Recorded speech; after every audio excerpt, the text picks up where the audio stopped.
Assalamualaikum warahmatullahi wabarakatuh. Perkenalkan, nama saya Umatun Karomah.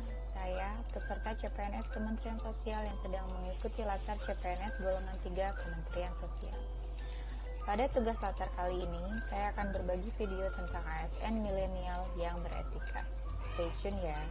Etika publik merupakan refleksi tentang standar, norma yang menentukan baik atau buruk, benar atau salah, perilaku, tindakan, dan keputusan untuk mengarahkan kebijakan publik dalam rangka menjalankan tanggung jawab pelayanan publik.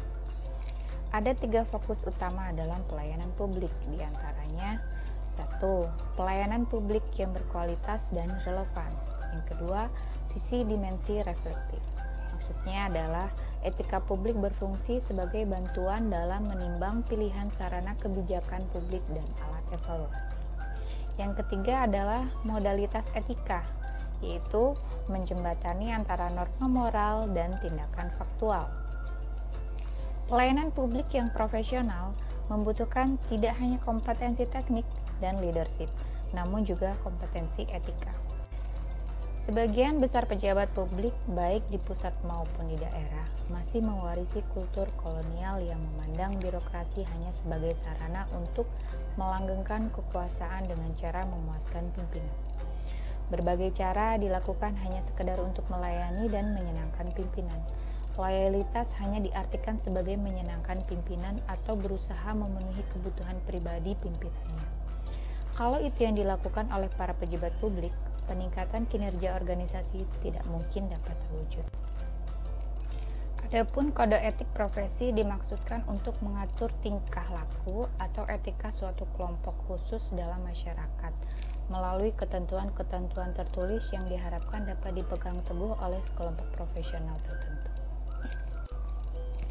Seperti yang telah saya sampaikan, norma etika yang berisi berbagai ketentuan dan kaidah moralitas memiliki perbedaan dalam sistem sanksi jika dibandingkan dengan norma hukum.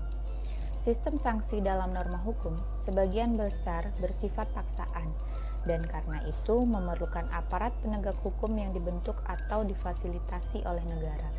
Sebaliknya, sistem sanksi dalam norma etika tidak selalu bersifat paksaan, sehingga pembebanan sanksi kepada pelanggar norma berasal dari kesadaran internal, sanksi sosial, atau kesepakatan bersama yang terbentuk karena tujuan dan semangat yang sama di dalam organisasi. Dari penjabaran tentang etika pelayanan publik, saya sebagai calon ASN berharap setiap aktivitas seseorang baik sebagai aparatur sipil negara maupun sebagai anggota masyarakat selalu melekat di dalamnya nilai-nilai etika. Oleh karena itu, setiap aparatur sipil negara dalam setiap kegiatan dan aktivitasnya harus selalu berhati-hati dan agar tidak bertentangan dengan nilai-nilai etika yang harusnya selalu dijunjung dan ditegakkan. Supaya etika publik dapat dihayati dan dilaksanakan secara menyeluruh di dalam organisasi, para ASN tidak cukup hanya diberikan definisi atau rumusan-rumusan norma yang abstrak tanpa rujukan yang jelas mengenai kewajiban dan larangan yang berlaku. Disinilah letak pentingnya kode etik di antara aparat sipil negara.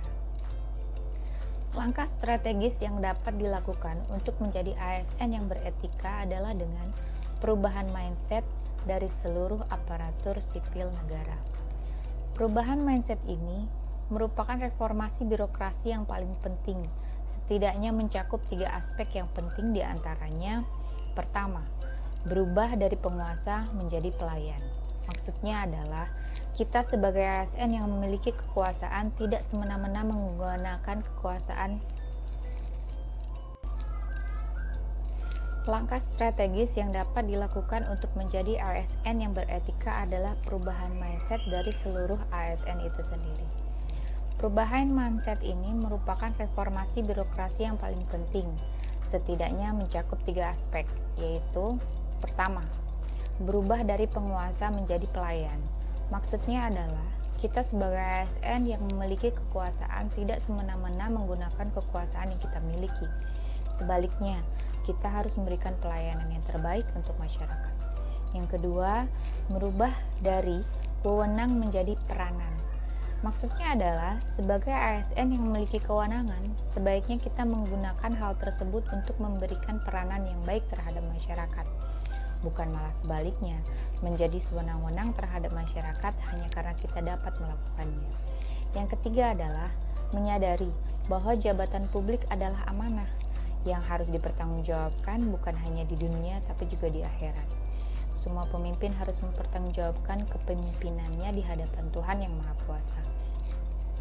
Perubahan mindset yang juga harus dilakukan adalah perubahan sistem manajemen, mencakup kelembagaan, ketatalaksanaan, budaya kerja, dan lain sebagainya untuk mendukung terwujudnya good governance. Demikian video saya mengenai ASN milenial yang beretika. Semoga bermanfaat. Sampai jumpa di video-video selanjutnya. Billahi taufiq wal hidayah. Assalamualaikum warahmatullahi wabarakatuh.